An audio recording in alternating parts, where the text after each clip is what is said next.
प्रभु राम देव भगवान अल्लाह खुदा ईश आदि नाम एक ही शक्ति के हैं। वो कैसा है, कहां है, कैसे मिलता है, किसने देखा है? ये प्रश्नवाचक चिन्ह पूर्ण रूप से हटाने के लिए अवश्य सुनिए जगत गुरु तत्वदर्शी संत रामपाल जी महाराज के अमृत वचन, सर्व पवित्र धर्मों के पवित्र शास्त्रों के आधार पर। किसी ने प्रश्न किया कि सबसे पहले इन चारों वेदों का ज्ञान किसको हुआ? स्वामी जी ने लिखा कि 4 ऋषियों को। उन ऋषियों के नाम बताए हैं कि यानी आदित्य, वायु, अग्नि और अंगिरा।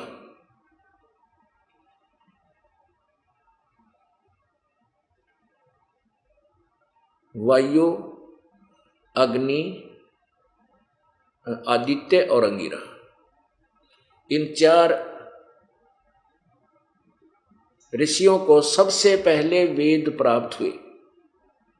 उससे पहले वेदों ने किसी को ज्ञान नहीं था। उन चारों ने से ही आगे ब्रह्मा ने वेदों को ग्रहण किया और ब्रह्मा से फिर आगे ऋषियों ने पढ़ा। यह थ्योरी अब आप पर फेल कर रहे हैं। अपनात्मा, जब तक आप अपने उस बॉक्स को खोल कर नहीं देखोगे जिसके ऊपर लिखा है शुद्ध देसी घी, यानी शुद्ध भैंस व गाय का देसी घी, और दास ने अपना खोल के देख लिया कि उसमें तो गोबर है, लेवल है देसी घी का, है गोबर। अब दास आपको दिखाता है कि देखो यही लेवल मेरे पास था और इसमें देसी घी नहीं है तो गोबर है, आप भी खोल कर देख लो, क्यों इसको डरे बैठे हो? तो इस सत्यार्थ प्रकाश रूपी जिसके ऊपर वेदों का लेवल ला रखा था कि वेदों अनुसार ज्ञान है, तो इस दास ने वो जो हमने भी लेकर रख रखा था यो देसी घी का पीपा मान के, अब यो टीन खोल के देख लिया, इसमें गोबर भरा पाया। मन ने तो दिया पटक, औरों को दिखाऊं देख तो तेरे वाले में भी देख ले खोल कर, क्या घी है क्योंकि गोबर है इसमें। तो अब खोल कर देखोगे, दास दिखावेगा कि खोल कर देख लो, इसकी सील बंद कर रखी तुमने, तो सब में गोबर था ही सभी के। अब देखो दिखाता हूं आपके सामने इस सत्यार्थ रूपी टीन में गोबर और वेदों का लेवल ला रखा, देसी घी का लेवल। ये देखो महर्षि दानंद सरस्वती, देखो महापुरुष कैसे आंकड़े बैठे हैं। अब इनके इस पोज ने देख कर आदमी कटका मर जाएगी। सब महापुरुष तो कदे देखा ना और दिखा है, ये तो भगवान से मिल चुका है कति। और वेदों का ऐसा ज्ञाता बस पूछा मत। ये दंत कथा सुनाने वाले ने क्या करते, महर्षि दानंद ने तो समाधि लाला वेदा के अर्थ ढूंढे हैं भाई, ये तो बड़ा महाविद्वान था। अब ये देखिए इसकी समाधि बांग पिए पढ़ा रहा करता। ये देखो सत्यार्थ प्रकाश, ये कहते हैं वेद आदि विविध सद शास्त्र, शास्त्र प्रमाणई, यानी वेद आदि सत्य शास्त्रों के प्रमाणों से इसका रचा गया है। किसके द्वारा? श्रीमत परमहंस, देख कहां से उपाधि लाने लगे थे इस महापुरुष के, परिव्रजा का आचार्य महर्षि दानंद सरस्वती स्वामी विरचित है। ओह, प्रकाशक है वैदिक यति मंडल, दानंद मठ, दीनानगर, पंजाब। प्रकाशक कहाँ से है? आचार्य प्रिंटिंग प्रेस, दानंद मठ, गोहाना मार्ग, रोहतक से प्रकाशित है। रोहतक से। इसके 7वें समोल्लास में यहां से प्रारंभ होता है 151 पृष्ठ से, ये 150 है। ये 7वां समोल्लास यहाँ से प्रारंभ हुआ, 7वां समोल्लास। प्रश्नकर्ता ने प्रश्न किया, वेद में ईश्वर अनेक हैं, इस बात को तुम मानते हो या नहीं? उत्तर, नहीं मानते। महर्षि जी कहते हैं क्योंकि चारों वेदों में कहीं यह नहीं लिखा कि जिससे अनेक ईश्वर सिद्ध हों, किंतु यह तो लिखा है कि ईश्वर एक है। अब ईश्वर एक तो बात कहे हैं, लिखा है वेदों में, कहीं लिखा कि अनेक ईश्वर हैं। अब देखो आप, अरे वाह, प्रथम समोल्लास में आप ही लिख रहे हैं 15 पृष्ठ पर कि सबसे बड़ा होने से ईश्वर का नाम ब्रह्म है। ईश्वर को ब्रह्म भी कहते हैं, ब्रह्म कहो चाहे ईश्वर, आगे समझ में, ब्रह्म कहो चाहे ईश्वर। अब यहाँ कहते हैं, यहाँ ये समझो कि स्वामी जी कहते हैं कि चारों वेदों में कहीं नहीं लिखा कि जिससे अनेक ईश्वर अर्थात ब्रह्म सिद्ध हो, अनेक ब्रह्म सिद्ध हो। और देखिए, और तेरा गजब भैया, अब देखना 7वां समोल्लास 154 पर किसी ने पूछा कि भगवान साकार, ईश्वर साकार है व निराकार, ब्रह्म साकार है व निराकार? उत्तर स्वामी जी का निराकार। अब देखो 155 पर, अगले पर झूठ बोल दी, 155 पृष्ठ पे 7वां समोल्लास। प्रश्नकर्ता ने कहा परमेश्वर की स्तुति, प्रार्थना और उपासना करनी चाहिए व नहीं? उत्तर करनी चाहिए। स्वामी जी कहते प्रार्थना तो करनी चाहिए, भगवान की स्तुति आती, उपासना करनी चाहिए, भक्ति करें। प्रश्न, क्या स्तुति आदि करने से ईश्वर अपना ब्रह्म छोड़कर प्रार्थना स्तुति करने वाले के पाप छुड़वा देगा? स्तुति प्रार्थना करने वाले के पाप छुड़वा देगा? उत्तर में महर्षि जी का नहीं। तो प्रश्नकर्ता कहता फिर स्तुति क्यों, किस लिए करें? उत्तर, उनके करने का फल अन्य ही है। प्रश्नकर्ता कहता है क्या फल है फिर? स्वामी महर्षि दांत कहते हैं स्तुति से ईश्वर में प्रीति, उसके गुण कर्म स्वभाव से अपने गुण कर्म स्वभाव का सुधरना, प्रार्थना से निरअभिमानता, उत्साह से सहाय का मिला, उपासना से परब्रह्म से मेल और उसका साक्षात्कार होना। इस एक सेंटेंस में इस निराकार की परिभाषा भी खत्म होगी और अनेक एक परमात्मा, एक ब्रह्म है, वह भी खत्म होगी। परब्रह्म का अर्थ होता है दूसरा ब्रह्म, दूसरा ईश्वर। जैसे ये ब्रह्म को ईश्वर कहते हैं, दूसरा ईश्वर, एक जैसे दादा एक परदादा, नेक्स्ट यानी अन्य। अपने आत्मा इसने कित रोए और तेरा गजब भैया। अब एक आप कह रहे हैं कितना कहीं नहीं लिखा तो अनेक ब्रह्म सिद्ध हो, अरे कहते हैं उस परब्रह्म से मेल हो जा साधना करते हैं, लेकिन पाप कटे नहीं और उसका साक्षात्कार हो जा। साक्षात्कार तो निराकार का हो ही नहीं सकता, साकार का होता है। अब इसके दो सिद्धांत फेल हो गए, एक ब्रह्म एक अनेक नहीं है और दूसरा परमात्मा निराकार है। तो साकार आप सिद्ध कर रहे हैं उसकी, और मेल भी साकार से होगा, निराकार से मेल क्या हो? तो पहले ही मिला था तो सर्वव्यापक मानते हैं, उसमें कण कण में विद्यमान मानते हो, तो फिर साधना से के मिल जाओ। अब तीसरी थ्योरी वेद समाप्त खत्म करेगा, कंडम करेगा जिसको ये सत्य मानते हैं। यजुर्वेद अध्याय नंबर 8 का मंत्र नंबर 13, जिसमें 6 बार लिखा कि परमात्मा घोर पाप को भी नाश कर देता है। अब देखिएगा, पुण्यात्मा वैसे ये बहुत बार दास दिखा चुका है, लेकिन प्रत्येक सत्संग में लगभग 70% श्रोता बदल जाते हैं। इसलिए प्रत्येक को ये लेक्चर, ये वचन, ये ज्ञान देना अनिवार्य समझता है दास, ताकि प्रत्येक तक ये सत्य पहुँचे और फिर वो अपने टीन खोल कर देख लें घर पर जाके और फिर उनसे कंपेयर कर लें जो दास ने सच्चाई बताई है, फिर दृढ़ हो जाएंगे। फिर परमात्मा पाना कोई ज़्यादा कठिन नहीं है। ये निर्णय होना मुश्किल हो रहा है कि वो दुर्लभ है कि हम कौन सी विधि अपनाए जिसे परमात्मा प्राप्त हो, और उसका कहाँ प्रमाण है कि इसे भगवान मिलता है, उसके लिए अपने सदग्रंथ ही प्रमाण है। अब यजुर्वेद देखना, ये महर्षि दानंद सरस्वती द्वारा ही इसका अनुवाद है।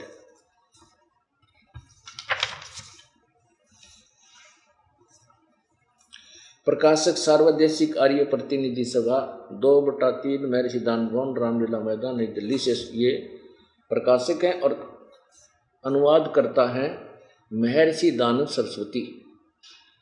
भाषा भाष्य यानी अनुवाद, हिंदी में अनुवाद इस महर्षि दानंद ने किया है।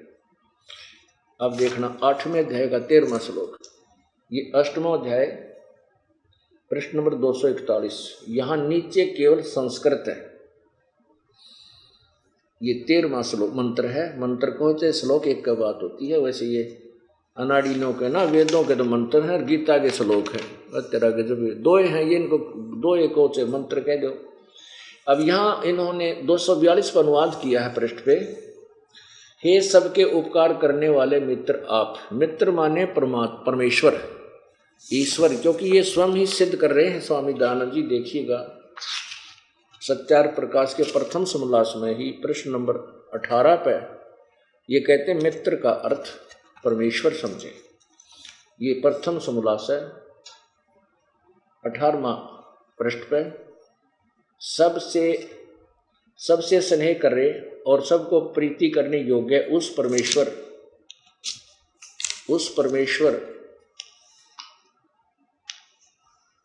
वह परमेश्वर सबका सच्चा मित्र है, इससे परमेश्वर का नाम मित्र है। तो यहाँ मित्र मीन परमेश्वर समझे। 242 पृष्ठ पे हे सबके उपकार करने वाले परमेश्वर, मित्र माने परमेश्वर आप, दान देने वाले के एन से माने अपराध, अपराध कहो चाहे पाप को, क्योंकि एन से माने पाप, ये खुद अनुवाद किया है।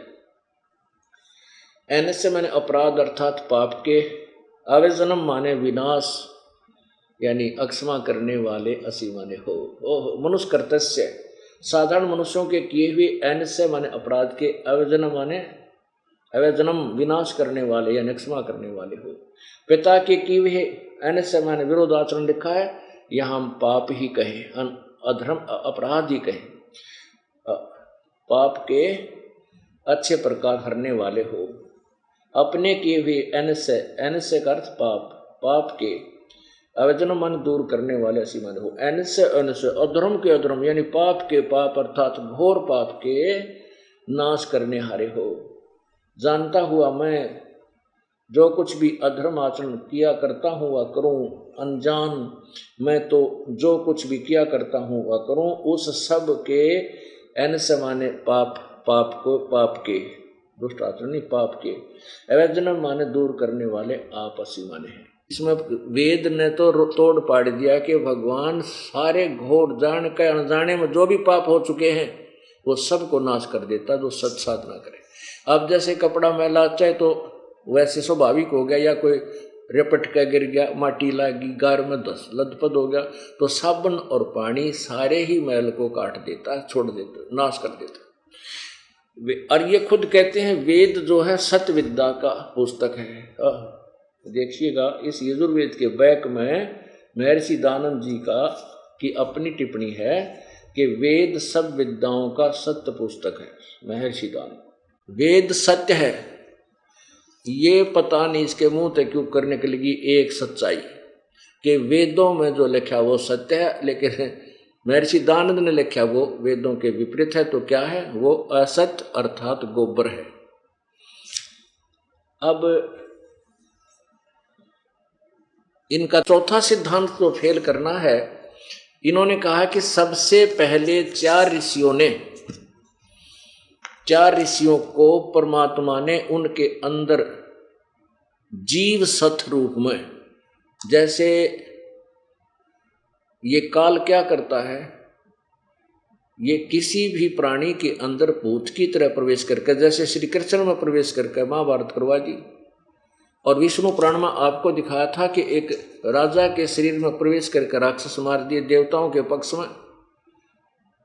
तो ऐसे ही इसने जीव सत रूप में यानी जीव की तरह सतीत होकर उनके अंदर प्रवेश करके और चारों वेदों का ज्ञान कहते हैं एक एक ऋषि को दिया। महर्षि दयानंद की सोच ये है कि उससे पहले यानी चार ऋषियों में क्यों दिया ज्ञान। किसी ने प्रश्न किया कि वो सबसे अच्छी आत्माएं थी सबसे पहले, उनसे अच्छी आत्मा, चारों से अच्छी आत्मा कोई नहीं थी, इसलिए उन पवित्र आत्माओं में परमात्मा ने ज्ञान दिया और फिर उन चारों से आगे ब्रह्मा ने प्राप्त किया, ब्रह्मा से फिर आगे ज्ञान फैला। यह थ्योरी उनकी गलत है। और स्वयं कहते हैं यजुर्वेद अध्याय नंबर 12 के मंत्र 4 में कि वेदों के मंत्रों के यथार्थ अर्थों को वामदेव ऋषि ने जाना और पढ़ाया। तो इसे सिद्ध हुआ कि उन चारों ऋषियों से पहले भी वेद, चारों वेदों को वामदेव जी समझे और पढ़े और जानते थे और पढ़ाते थे। नहीं तो वामदेव जी का जिक्र वेद में नहीं आता। यदि सबसे पहले उन चारों ही ऋषियों को प्राप्त हुए होते, उसके बाद अन्य को प्राप्त होते, ये सिद्धांत भी स्वामी जी का कति गलत सिद्ध हो गया। ये देखिए सप्तम समोल्लास पृष्ठ 173 पे, जब परमेश्वर निराकार सर्वव्यापक है तो अपनी विद्या का उपदेश जीव स्वरूप से, जैसे जीव की तरह किसी में प्रवेश करके जीव से जीव आत्मा में प्रकाशित कर देता है, फिर वह मनुष्य अपने मुख से उच्चारण करके दूसरे को सुनाता, इसलिए यहाँ दोष नहीं आता। अब किसी ने क्या लिखा है कि किन के आत्मा में कब और कब वेदों का प्रकाश किया? उत्तर महर्षि जी का। प्रथम अर्थात सृष्टि के आदि में सबसे पहले परमात्मा ने अग्नि, वायु, आदित्य और अंगिरा ऋषियों की आत्माओं में एक एक वेद का प्रकाश किया। अब किसी ने कहा, प्रश्नकर्ता कहता है कि इस वचन से ब्रह्मा जी के हृदय वेदों का उपदेश किया, यह यदि अग्नि आदि ऋषियों में के आत्माओं में कहा, फिर अग्नि आदि आत्माओं ऋषियों के आत्माओं में कहा? उत्तर, ब्रह्मा के आत्मा में अग्नि आदि के द्वारा स्थापित कराया। देखो मनु का ये इसका अर्थ भी न गलत किया स्वामी जी ने, जो अपने समर्थन में ये लिया ना श्लोक, इस मनु का जो इसका भी अर्थ गलत किया है यहाँ अपनी अज्ञान सोच को सिद्ध करने के, ठीक रखने के लिए। जिस परमात्मा ने आदि सृष्टि में मनुष्यों को उत्पन्न करके अग्नि आदि चारों ऋषियों के द्वारा चारों वेद ब्रह्मा को प्राप्त कराए, और उस ब्रह्मा ने अग्नि, वायु, आदित्य, अंगिरा से ऋग, यजुर्साम और अथर्व वेद का ग्रहण किया। उन चारों ही ऋषियों में वेद का प्रकाश किया, अन्य में नहीं। इससे ईश्वर पक्षपाती है। वे ही चार सब जीवों से अधिक पवित्र थे, अन्य उनके सदृश नहीं थे। वे इसलिए पवित्र विद्या का उन्हीं में प्रकाश किया। इससे सिद्ध हो गया कि महर्षि दयानंद की सिद्धांत अनुसार इन ऋषियों से पहले किसी ऋषि ने वेद को नहीं जाना ना देखा। अब यजुर्वेद में अब वो सच्चाई के छुपे कहते, चोर चोराई तोमड़ी, वो गड्ढे पानी में, वो गड्ढे वो ऊपर आवे न सच्चाई छानी ना। अब वेद तो सत्य हैं, और इसने अपनी सिद्धांत अपना सत्यार प्रकाश में वेदों के कंप्लीट विपरीत अपोजिट ज्ञान पर रखा है। तो इसलिए वेदों से जो ज्ञान नहीं मिलता वो अज्ञान है, पूर्ण रूप से अज्ञान है। महर्षि दयानंद का सत्यार प्रकाश पूर्ण रूप से अज्ञान से भरा हुआ है। अब देखो यजुर्वेद उन्हीं के द्वारा अनुवादित, ये कहां से छपा? वही जो का तो सार्वजनिक कार्य प्रतिनिधि सभा 2/5 महर्षि दयानंद भवन, बरामला मैदान, नई दिल्ली। महर्षि दयानंद सरस्वती कृत। अब देखो ये 12वां अध्याय 12वें अध्याय का 4था मंत्र। क्या लिखा है यहाँ पर? यजुर्वेद के मंत्र नाम ग्रहण करने और छोड़ने योग्य व्यवहारों के योग्य वामदेव ऋषि ने जाने व पढ़ाए। अरे मैं ऋषि मोटे दिमाग के, एक तरफ तो कह रहा है कि वेदों को उन चार ऋषियों से पहले किसी ने नहीं पढ़ा, उन्हीं में वो ज्ञान दिया। ये इसमें वेदों में वामदेव का जिक्र कहाँ से आ गया फिर? क्योंकि ये चारों वेद महर्षि वेद व्यास जी द्वारा अब लास्ट में लिखे गए हैं, जब गीता जी लिखी, यानी द्वापर के एंड में। वही ये वेद हमारे पास उपलब्ध है और यही सत्य है।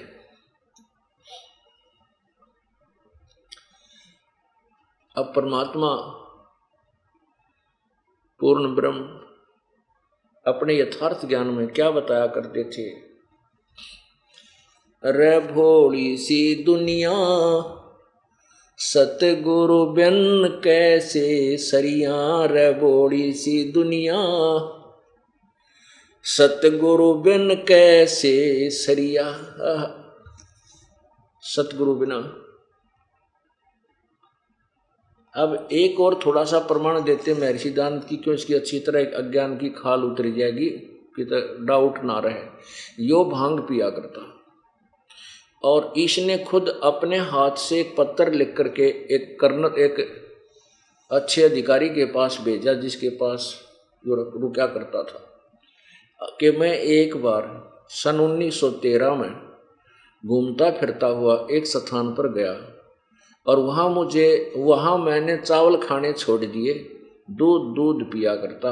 वहाँ मेरे को दुर्भाग्यवश एक भयंकर बहुत बड़ा दोष लग गया। क्या लग गया? मैं भांग पीने का आदी बन गया और भांग के नशे में मैं कई बार कति बेसुध हो जाया करता। तो ये जो सत्यार प्रकाश का ज्ञान है, ये बगैर नशा किए आदमी लिख नहीं सकता। इतने बेकार विचार जिसके कितने सिर पैर भी को ना। तो उसने ये नहीं ज्ञान जिस आदमी ने तो प्रथम पृष्ठ पर के लिखा था, दूसरे उसका खंडन कर 3 पृष्ठ पहले लिख रहा है कि कोई अनेक ब्रह्म नहीं है, और 3 पृष्ठ के बाद पर ब्रह्म से मेल, यानी 2 ब्रह्म आप सिद्ध करें, एक ब्रह्म एक पर ब्रह्म, यानी दादा और परदादा। यू भांग पिया करता है। देखो इन्हीं के द्वारा लिखी हुई। महर्षि दानंद समग्र क्रांति के अग्रदूत, संपादक हैं स्वामी सत्य प्रकाश सरस्वती, डॉक्टर रतन कुमारी स्वाध्याय संस्थान इलाहाबाद। यहां देखिएगा महर्षि दानंद जीवन व्रत और कर्तृत्व। लेखिका है doctor Usha ज्योतिषमती, MA SC DPhil, और डॉक्टर रतन कुमारी स्वाध्याय संस्थान इलाहाबाद से यो छपया है। अब इसकी 21 पृष्ठ पर देखो, रिकॉर्ड तोड़ रखा है। 21 पृष्ठ देखिएगा, ये 21 पृष्ठ। यहाँ ये मिसप्रिंट है 1313, ये 1913 है, क्योंकि यहाँ लिखा है 20 पृष्ठ पे कि 1913 में मैं अगले 5 मास में कानपुर व प्रयाग में के मध्यवर्ती अनेक प्रसिद्ध स्थान मैंने देखे, इसी के संबंधित है। तत्पश्चात जिस वस्तु की खोज में था उसके अर्थ आगे को चल दिया।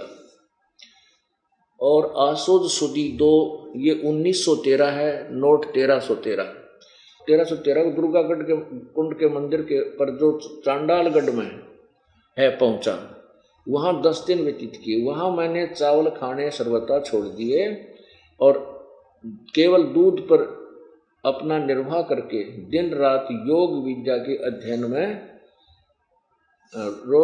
के अध्ययन और अभ्यास में तत्पर रहा। दुर्भाग्यवश वहाँ मुझे एक बड़ा दोष लग गया, अर्थात भांग पीने का स्वभाव हो गया। सो कई बार उसके प्रभाव से मैं सर्वथा बेसुध हो जाया करता था। जय हो महर्षि भांगोड़ी की जय। अरे तेरा गजब भैया। देखिए नो कह मैं योग साधना में तत्पर रहता था। देख किसा गपोड़ पेल रखा मूर्ख बनाने के लिए हैं। और फिर नो कह दूध चावल तक खाने छोड़ दिए, दूध पिया करता और भांग शुरू कर दी। और नो कह मैं दिन रात बस अपने योग में तत्पर रहता था। अब पी के भांग ला के कड़ कितना द्वार के और बैठा रहता दिन रात। न सोचो और न सोचो कि तो साधना कर रहा होगा वो भांग के पड़े नशे में। तो पुण्यात्माओं, अब कई कुछ क्यों कहते हैं बाद में छोड़ दी थी उन्होंने।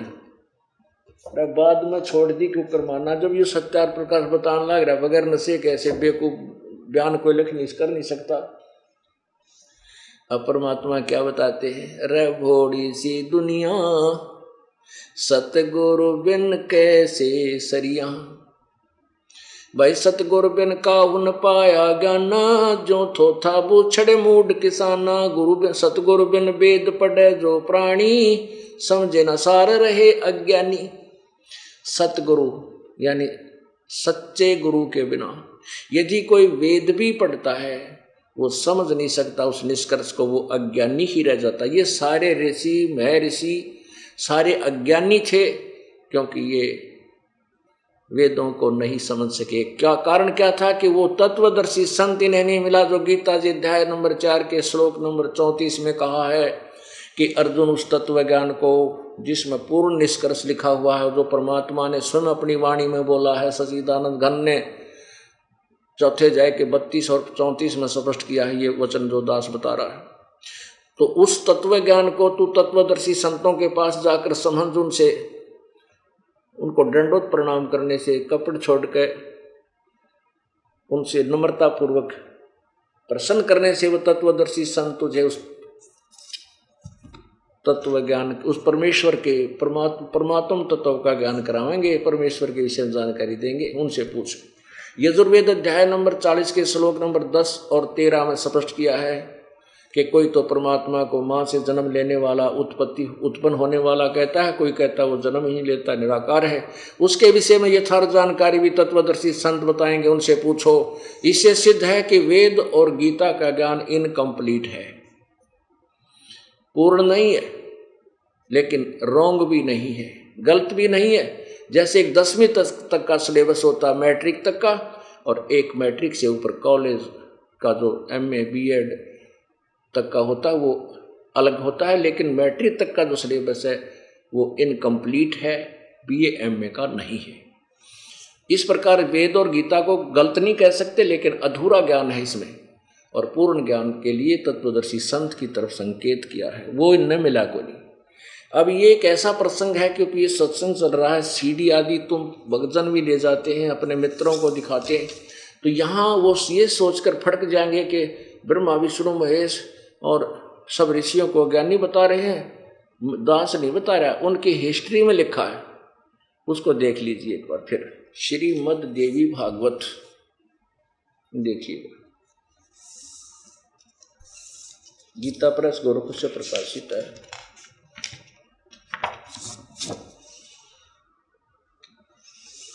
इसके 414 पृष्ठ पे थोड़ा सा दिखाऊंगा, क्योंकि बहुत बार दिखा चुका हूँ इस 3 दिन के सत्संग में। कारण ये है कि ये ऐसा प्रसंग आ जाता है कि इसको अधूरा छोड़ा नहीं जा सकता, नहीं तो फिर सारा इतना प्रयत्न व्यर्थ हो जाता है। ये है 414 पृष्ठ, 6वां स्कंध, और यहाँ देखिएगा। जन्मेजय ने पूछा, महाभाग किस युग में कैसा धर्म का स्वरूप है, इस संपूर्ण विषय को विशेष रूप से बताने की कृपा कीजिए। व्यास जी बोले, राजन, यह निश्चय है कि सतयुग में ब्राह्मण वेद के पूर्ण विद्वान थे, और तेरा गजब हुई, और उनके द्वारा निरंतर भगवती जगदम्बा की आराधना होती थी। भगवती का दर्शन करने के लिए उनका मन सदा ललायित रहता था। गायत्री के ध्यान, प्राणायाम और जप में वे अपना सारा समय व्यतीत करते थे, और माया बीज का जाप करना उनका प्रधान कार्य था।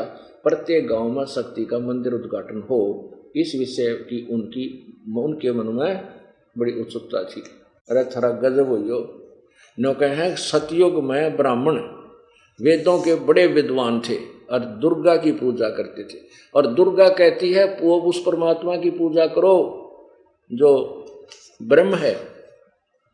अब देखो, अब थोड़ा सा विष्णु जी के विषय में दिखा दूं आपको, फिर बाद में ये काम आओगा। इसी देवी भागवत के पृष्ठ नंबर 28 पे, जो गीता प्रेस गोरखपुर से प्रकाशित है, स्कंद पहला और पृष्ठ नंबर 28 पे नारद जी ने कहा, महाभाग व्यास जी, तुम इस विषय में जो पूछ रहे हो, ठीक यही प्रश्न मेरे पिताजी ने भगवान श्री हरि से किया था। अब क्या किया था ये थोड़ा सा शॉर्ट में सुनाऊंगा। ब्रह्मा जी ने पूछा, प्रभु आप देवताओं के अध्यक्ष, जगत के स्वामी और भूत भविष्य एवं वर्तमान सभी जीवों के एकमात्र शासक हैं। भगवान फिर आप क्यों तपस्या कर रहे हैं और आप किस देवता के आराधना में मगन रहते हैं? मुझे असीम आश्चर्य यह हो रहा है कि आप देवेश्वर एवं सारे संसार के शासक होते हुए भी समाधि लगाए बैठे हैं। ब्रह्मा जी के विनीत वचन सुनकर भगवान श्री हरि अर्थात विष्णु जी कहने लगे, ब्राह्मण सावधान होकर सुनो, मैं अपने मन का विचार व्यक्त करता हूँ। अब सारा ना सुना के हम यहाँ बताता हूँ। मैं सदा तप करने में लगा रहता हूँ, उस शक्ति के शासन से मैं कभी मुक्त नहीं रह सकता। कभी अवसर मिला तो लक्ष्मी के साथ सुखपूर्वक समय बिताने का सौभाग्य प्राप्त होता है। मैं कभी तो दानवों के साथ युद्ध करता रहता हूँ। अखिल जगत को भय पहुँचाने वाले दैत्यों के विकराल शरीरों को शांत करना मेरा परम कर्तव्य है। और फिर कहते हैं मुझे सब प्रकार से शक्ति यानी दुर्गा के अधीन होकर रहना पड़ता है। उन्हीं भगवती शक्ति का मैं निरंतर ध्यान किया करता हूँ। ब्रह्मा जी, मेरी जानकारी में इन भगवती शक्ति से बढ़कर दूसरा कोई भगवान नहीं, कोई देवता नहीं। अरे तरह गजब यो आलिया ओढ़ विष्णु जी के ज्ञान का, ये कितने ज्ञानी थे। और वेद कहते हैं, वेदों के ज्ञाता भी यही बताते हैं।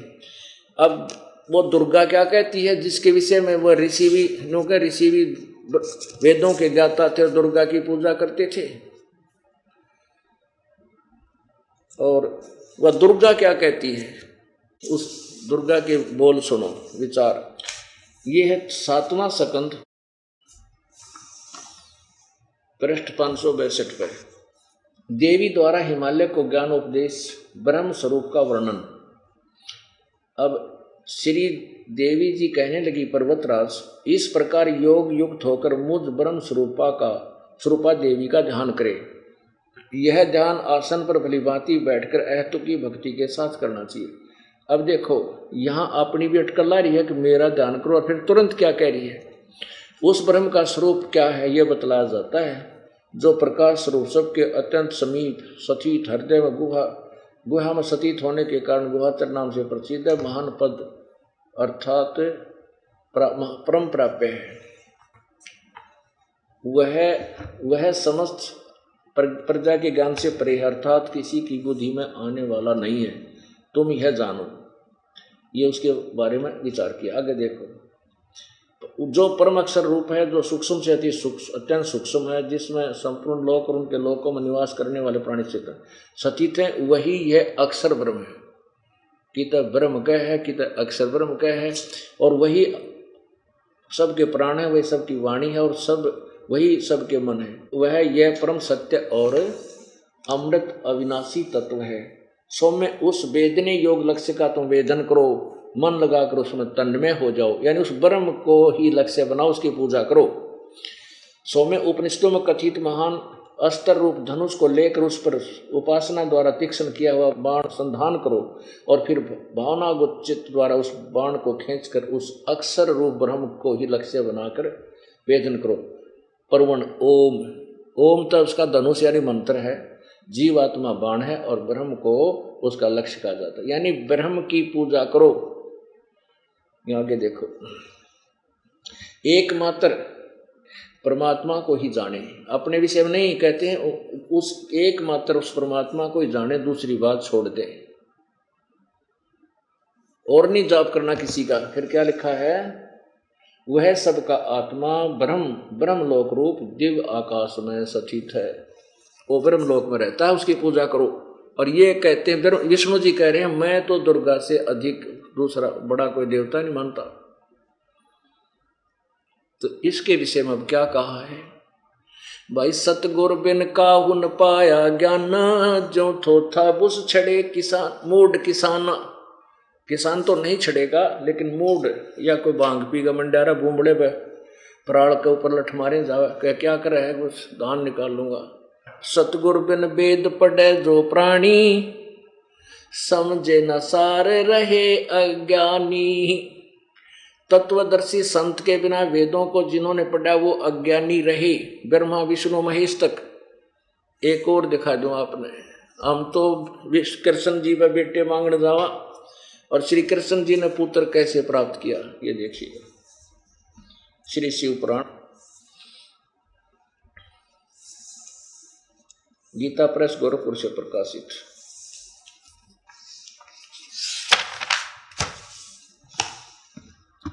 संपादक हनुमान प्रसाद पोदार, गीता प्रेस गोरखपुर से प्रकाशित। और प्रकाशक आगे देखिएगा, इसके 560 पृष्ठ पर लिखा है कि श्री कृष्ण जी ने पुत्र प्राप्ति के लिए कितने वर्ष तप किया। ये देखिएगा, उमा संहिता, शिव पुराण में उमा संहिता में लिखा है, यहाँ से लेते। उस समय पुत्र की प्राप्ति के निमित्त श्री कृष्ण के हिमवान पर्वत पर जाकर महर्षि उपमन्यु से मिलने उनकी बताई हुई पद्धति के अनुसार भगवान शिव की प्रसन्नता के लिए तप करने तथा उनके तप से प्रसन्न होकर पार्वती, कार्तिकेय तथा गणेश सहित शिव के प्रकट होने तथा श्री कृष्ण के द्वारा उनकी स्तुति पूर्वक वरदान मांगने की कथा सुनकर संत कुमार ने कहा, श्री कृष्ण का वचन सुनकर भगवान भव उनसे बोले, वासुदेव, तुमने जो कुछ मनोरथ किया है वह सब पूर्ण होगा। इतना कहकर त्रिशूलधारी भगवान शिव फिर बोले, यादवेंद्र, तुम्हें शाम नाम से प्रसिद्ध एक महापराक्रमी बलवान पुत्र प्राप्त होगा। एक से मुनियों ने भयानक संवर्तक सूर्य को शाप दिया था, तुम मनुष्य योनि में उत्पन्न होगे, अतः वे संवर्तक सूर्य ही तुम्हारे पुत्र होंगे। इसके सिवा जो वस्तु तुम्हें अभिष्ट है वह सब तुम प्राप्त करो। अब हम तो श्री कृष्ण जी की गुणगान करा, आपको हमारे पुत्र दे। और श्री कृष्ण जी ने पुत्र प्राप्ति के लिए शिव जी का तप किया।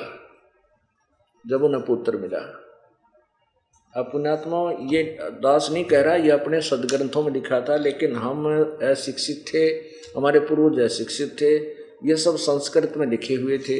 अब ये सारे हिंदी में अनुवादित हैं, भले ही इन्होंने कुछ थोड़ा बहुत गोलमोल सा किया भी है, पर वो स्पष्ट तत्व ज्ञान से निर्णय हो जाता है।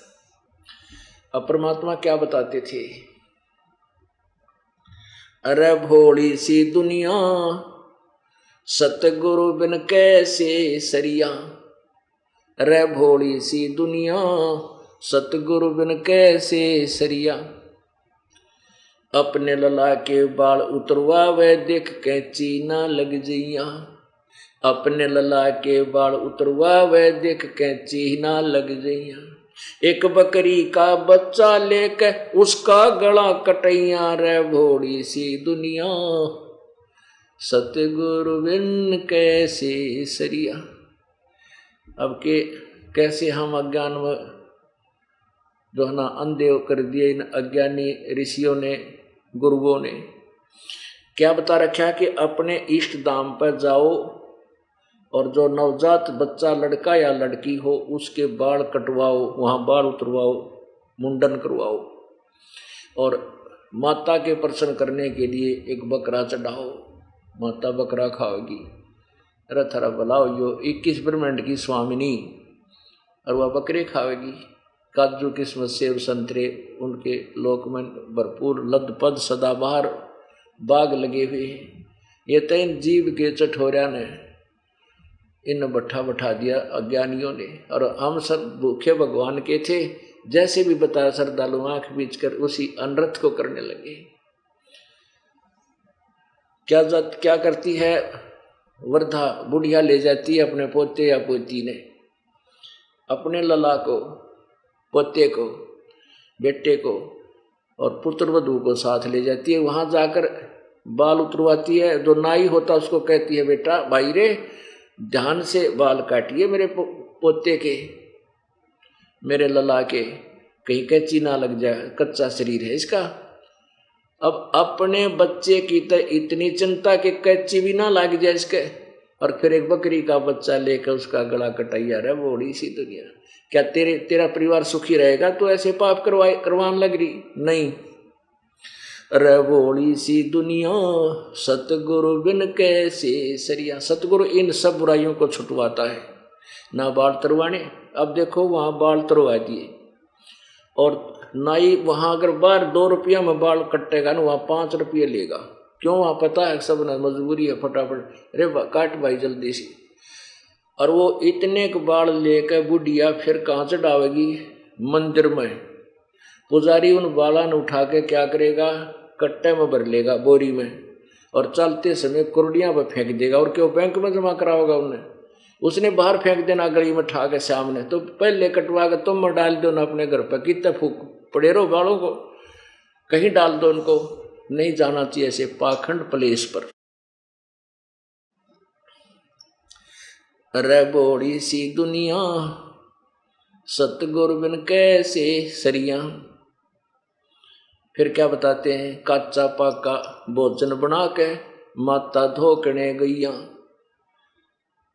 और कुछ माता ऊपर कुत्ता मुते ओ क्यों ना मर गैया रे भोड़ी सी दुनिया। सतगुरु बिन कैसे सरिया। अब हमने देखी हमारी दादी वह बना करती मोटे मोटे पूड़े माता धोकन के, काचे पाके किसे बने जाए उसने पता कुत्त्यान तो खाने हैं, पता तो है उनको है, पर और कोई रास्ता दिखा नहीं था कहीं माता नाराज ना हो जाए, वो करना अनिवार्य था।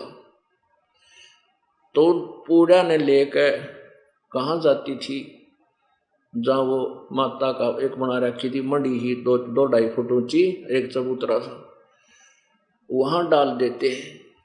और डालते ही वह कुत्ते खड़े रहते हैं चारों तरफ, और बुढ़िया तो नीचे भी ना उतरे, वो डाल के भोजन इतने कुत्ते पहला तो पूड़िया न खाओ भोजन खाओ और फिर माता के ऊपर मुँहते उस के ऊपर चोटी में।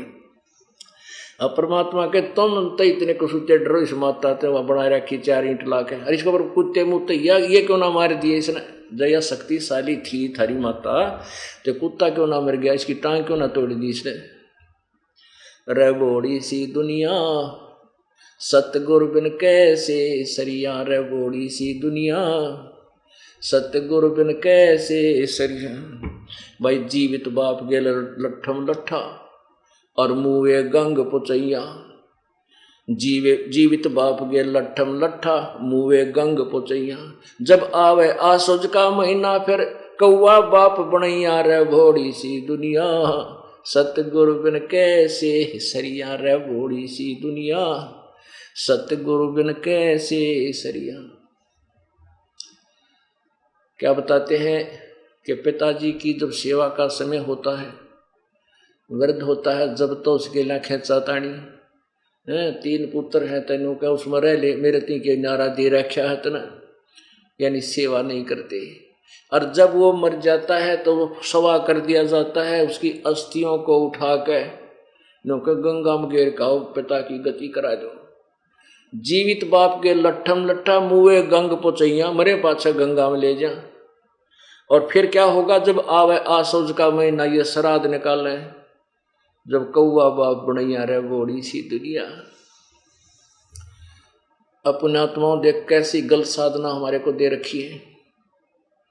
पहले तो जैसे पिताजी की मृत्यु होगी तो कहेंगे इसकी अस्थियों को गंगा में डाल कर।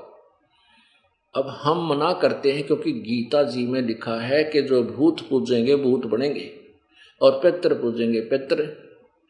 तो ये जो पूजाएं हैं, श्राद्ध निकालना, ये पितरों की पूजा है, और अस्थि आदि उठाकर ले जाना ये भूतों की पूजा है। तो हमने यदि हम ये करेंगे तो हम भी भूत बनेंगे, हम भी पितर बन जाएंगे, फिर हमें हमारे कोई श्राद्ध निकालो। और परमात्मा कहते हैं सत साधना करने से ना तुम पितर बनो और तुम्हारे पितरों का भी उद्धार हो जाएगा। आपको विष्णु पुराण में दिखाएंगे, उसमें क्या लिखा है कि श्राद्ध निकालने चाहिए। और श्राद्ध के समय लिखा है कि जो पितरों के लिए तो 1, 3, 5, 6, 5, 7, 9 यानी ऑड नंबर में ब्राह्मण जमाने चाहिए।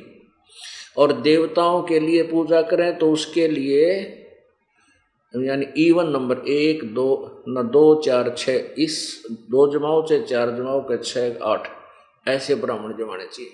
और फिर आगे तोड़ पाड़ रखा न्यू लिख रखा है कि एक सभी अगर 1000 ये ब्राह्मण भोजन खिलाने के लिए बैठे हों और उनके सामने यदि एक योगी आ जाना, योगी उन ब्राह्मणों का भी उद्धार करे, पितरों का भी उद्धार करे और यजमान का भी उद्धार कर दे। योगी कौन? आप जी, जो तत्व ज्ञान से तत्व ज्ञान के आधार पर साधना करते हैं, उनके पितरों का भी उद्धार, उनके यानी सबका उद्धार वो कर देते। अब आपको थोड़ा सा झलक दिखाते हैं इसी विष्णु पुराण में 213 पृष्ठ पे कमाल कर रखा है। अरे तरह के इसको ना देखा हमने और सारे जो भी ना करने की थी वो ग्रहण कर लिए। ये देखिएगा, ये है श्री विष्णु पुराण, ये वही श्री विष्णु पुराण गीता प्रेस गोरखपुर से प्रकाशित है। इसके तृतीय अंश में अध्याय नंबर 16, तृतीय अंश अध्याय नंबर 16 और मंत्र श्लोक नंबर, ये यहाँ से शुरू है 55 और 56 में। हे राजन, श्राद्ध कराने वाले पुरुष से विश्व देवगण, पितृगण, मातामह, कुटुंबीजन सभी संतुष्ट रहते हैं। हे भूपाल, पितृगण का आधार चंद्रमा है और चंद्रमा का आधार योग है, इसलिए श्राद्ध में योगी जन को नियुक्त करना अति उत्तम है। हे राजन, यदि श्राद्ध भोजी एक सहस्र ब्राह्मणों के सम्मुख एक योगी भी हो तो वह यजमानों के सहित उन सब का उद्धार कर देता है। अरे वाह, अरे वाह, जय हो बंदी छोड़ के। अब और साधना जो 36 पंगे करें, को ब्राह्मण बुलाओ, 2 बुलाओ, 4 बुलाओ, 8 बुलाओ, फिर उन्हें खाना खिलाओ। कहते एक योगी आ जाना, वो ब्राह्मण 1000 ब्राह्मण भी 10 श्राद्ध कर रहे हों, वो फल उनसे भी अधिक फल उस एक योगी के खाना खिलाने से होता है। वो 1000 ब्राह्मणों का भी उद्धार करे और यजमान का भी उद्धार करे, उन पितरों का भी उद्धार करे। अब वो योगी कौन है? तो ये योगी आप हो जिन्होंने ये तत्व ज्ञान प्राप्त हो गया और जो सत साधना कर रहे हो। और यहाँ जो आप आते हो, आपके लिए जो भंडारे में दान धर्म किया जाता है, ये वो पितरों को भी मोक्ष देता है, देने वाले को भी मोक्ष देता है। ये देखिएगा योगी किसे कहते हैं। गीता जी अध्याय नंबर 2 के मंत्र 53 में लिखा है कि अर्जुन, जब तेरी नाना प्रकार के भ्रमित करने वाले ज्ञान से आपकी बुद्धि हटकर एक पूर्ण परमात्मा के ज्ञान में स्थिर हो जाएगी, तब तो योगी होगा, यानी भगत होगा, सत्य भगत, सत भक्ति करने वाला साधक, उसको योगी कहते हैं। देखिएगा श्री मद्भगवत गीता अध्याय नंबर 2 का श्लोक नंबर 53। भांति भांति के वचनों को सुनने से विचलित हुई तेरी बुद्धि जब परमात्मा में अचल सती ठहर जाएगी, तब योग को प्राप्त हो जाएगा, अर्थात तेरा परमात्मा से नित्य संयोग हो जाएगा। अब योगी कौन होता है? जैसे ये तत्व ज्ञान के आधार से आपको, तत्व ज्ञान के आधार से आपको ये निर्णायक ज्ञान हो जाए, आपको दृढ़ विश्वास हो जाएगा कि केवल यही भक्ति है और कोई ज्ञान नहीं और कोई भगवान नहीं, तो आप दृढ़ होकर के साधना करोगे, आप मोक्ष प्राप्त कर लोगे, आप योगी हैं। और ऐसे साधक को के सामने 1000 वो नकली ब्राह्मण, जो नकली, जिनको ज्ञान नहीं और ब्राह्मण यानी गुरु की पदवी प्राप्त बैठे हैं, उनका भी उद्धार करे, यजमान का भी उद्धार वो योगी के भोजन कराने मात्र से हो जाए, क्योंकि वो ज्ञान सुनावेगा, भक्ति करवाएगा और सतभक्ति के लिए अपने गुरुदेव के पास ला करके उनका कल्याण करावेगा। तो अब क्या बताते हैं भाई, जीवित बाप गेल लठम लठा, मुँहे गंग पोचाइया, जब आवे आसोज का महीना, ये कौवा बाप बना यार, बोड़ी सी दुनिया, गुरु बिन सतगुरु बिन कैसे सरिया। पुण्यात्माओं, ये अस्थि जब उठवाते हैं, क्या कहते हैं, तेरे पिता की गति हो जाएगी, इसने गंगा में डाल दो। अच्छा भाई, ये क्यों उठवाते हैं? कि उन अज्ञानियों को पता था कि ये भूत बनेगा और भूत बनकर फिर वापस आओगा घर पे, उसी वहीं छोड़ दिया जाता है। फिर ये कहाँ जाता है? क्योंकि जिस हम शरीर में रहते हैं ये इतना प्यारा होता है, इसके लिए हम अपनी सारी संपत्ति लुटा सकते हैं, रोग हो जाए इसके ट्रीटमेंट के लिए। तो ये जब छूट जाता है तो फूंक दिया जाता है, उसको फिर ढूंढाइए, वो कहाँ है मेरा शरीर। फिर ये कहाँ जाता है? शमशान घाट पर जाता है, तो वहाँ देखता है मेरा शरीर की वो कहाँ सी है, वो राख या अस्थि, तो वो उसका चिपक कर बैठ जाता है और फिर घूम फिर कर आता है इधर उधर, और फिर वही डेरा डाल लेता है। तो इसलिए नज्ञानियों को पता था, यूँ सोचा है नज्ञानी गुरुओं ने कि यह राख यहाँ से उठवा कर या अस्थि और इसे गहरे पानी में डाल दें, इसने ढूंढिए ना पावे, जो कि और चल जाएगा इनका बाप, यहाँ कदे भूत बन कर बोला है। तो वो ईसा बावड़ा थोड़ा वो घर पे आता है, घर पे से फिर शमशान घाट पर जाता है, वहाँ अस्थि नहीं मिलती है तो वो क्या करे है, वापस घर उनके घर में आप्रवेश हो जाता है। और फिर थोड़े से दिन में किसी पुत्रवधू का नुकसान करेगा या किसी और को, वो भूत तो भूता वाले काम करेगा। फिर अब परमात्मा क्या कहते हैं कि जब तुम सत्साधना करोगे तुम भूत को न बनो, और ये साधना करोगे तो आपके जो पितर बने हुए पूर्वज या भूत बने हुए उनका भी उद्धार हो जाएगा।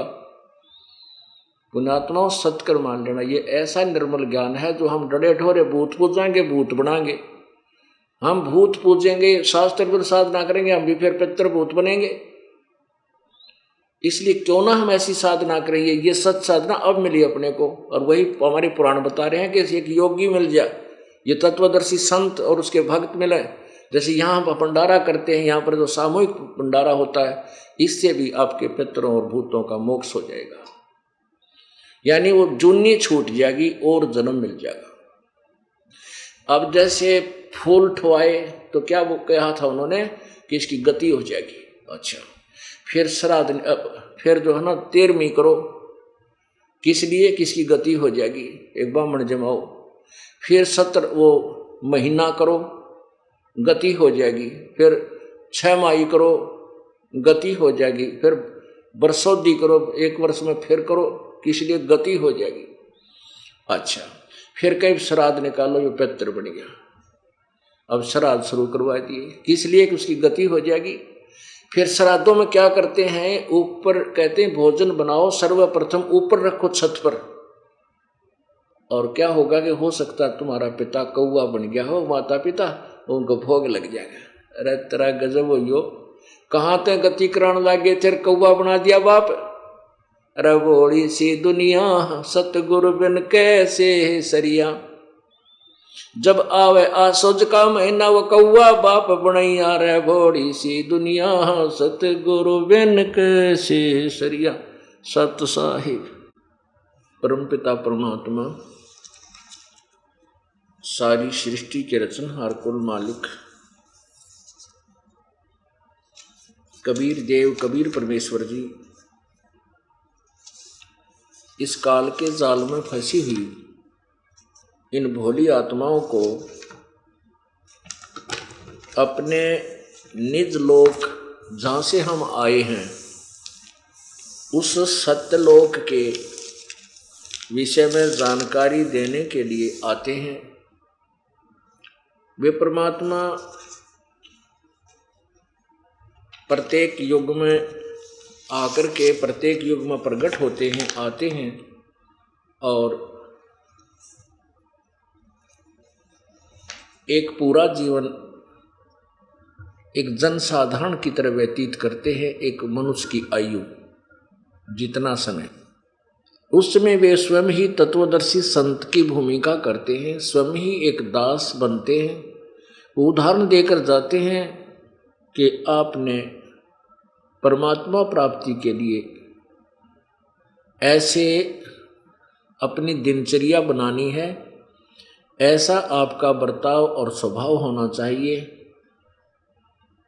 तो वो परमात्मा एक हमारे लिए उदाहरण छोड़ जाते हैं और स्वयं ही वो तत्वदर्शी संत बनकर के उस यथार्थ ज्ञान को अपनी अमृत वाणी में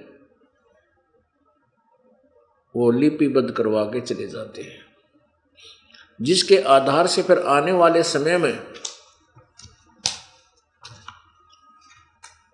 जो भक्ति युग होता है, भक्ति काल होता है, भक्ति समय होता है, उसमें उसी तत्व ज्ञान के आधार से उसकी प्यारी आत्मा अपने परमात्मा को पहचान कर सत भक्ति करके काल के जाल से निकल जाते हैं।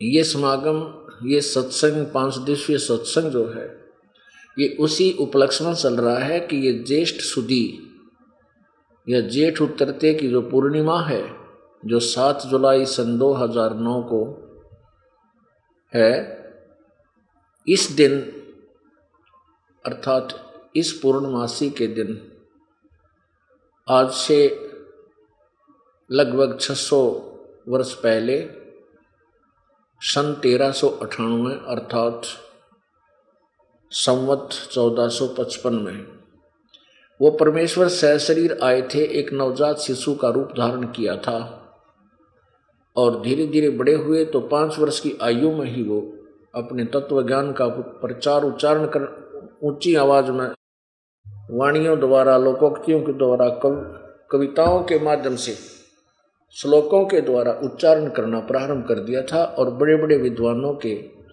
छक्के छुड़ा दिए थे।